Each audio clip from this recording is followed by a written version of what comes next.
and welcome. I'm Keely Robertson, owner and artisan at Hooking Love. This video is one in a series that will create a library of stitches that you can dip in and out of as you need. So let's look at how to do a front post double crochet. So we are back looking at how to do a front post double crochet. So I am using 6.5mm hook and some grey Aran weight yarn, so it'll give us a slightly looser finish, but that should help us to be able to see the stitches a little bit clearer.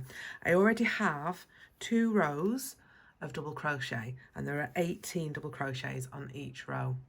So what we'll do is we'll have a look at a front post double crochet. So before we start, the front post double crochet will give you a lovely texture to your items, and depending on how you work them, you can create a ribbed effect nice and easily, and it's a really good stitch to have in your arsenal and a really good stitch for you to understand how to do. So what we're going to do is, as ever, I do a slightly longer chain 1 rather than 2, and we are going to double crochet in the first stitch.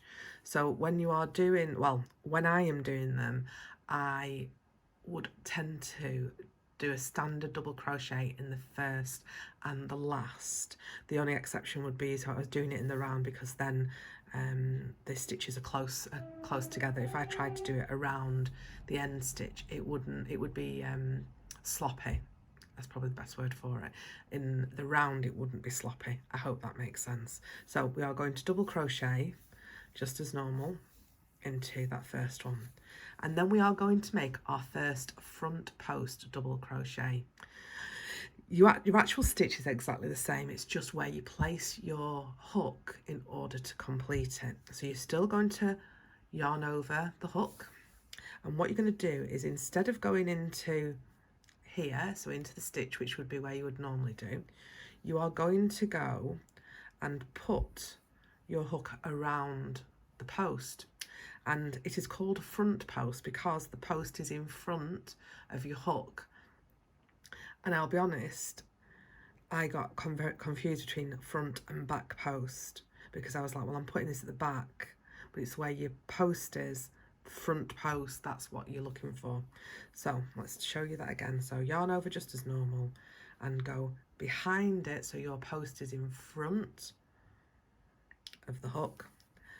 Gather your yarn as you would do, pull that through, and then pull through 2 and pull through 2.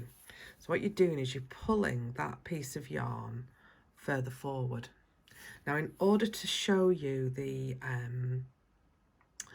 effect that it can give, we will do a standard double crochet in the next one, and then follow that by another front post double crochet. And what you'll find is it will give you the effect of having what's it called? I've just said the word and I can't think of it now. The effect of ribbing. I think it's menopause brain. If anybody has menopause brain, please leave a comment, because I can't possibly be the only one that says a word and a few minutes later can't remember it. Okay, so we are standard double crocheting in the top of the next stitch. So what you want to do is just make sure that you're really careful that you are going into the right stitches. And sorry, my yarn's gone tight for some reason, the tension's a bit off. So yarn over, and then this is the post we're going to be using, so this one here, and we're going to go behind it, so the post is in front, so front post is in front. Yarn over, pull through, yarn over through 2, yarn over through 2. Okay, so I'm hoping you can see that this is pulling these forward. Let's do the next one. So standard double crochet followed by our front post again.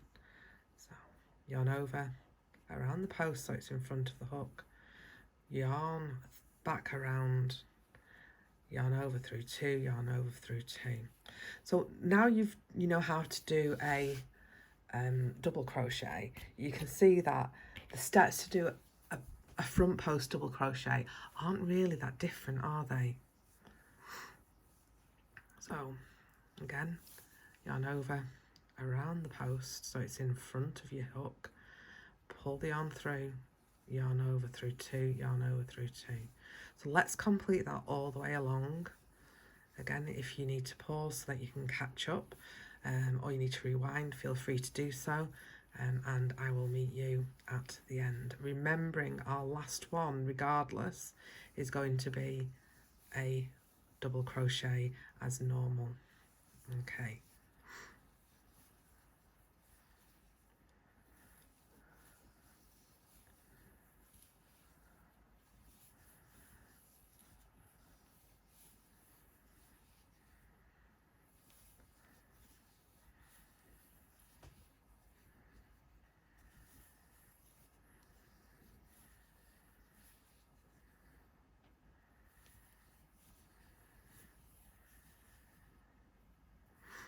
Okay, so just hold on there for a second. Now, I suppose if you were doing this as a project, you would want to have an odd number rather than an even number, so you would then have that would be your end rather than having 2 at the end, but there you go.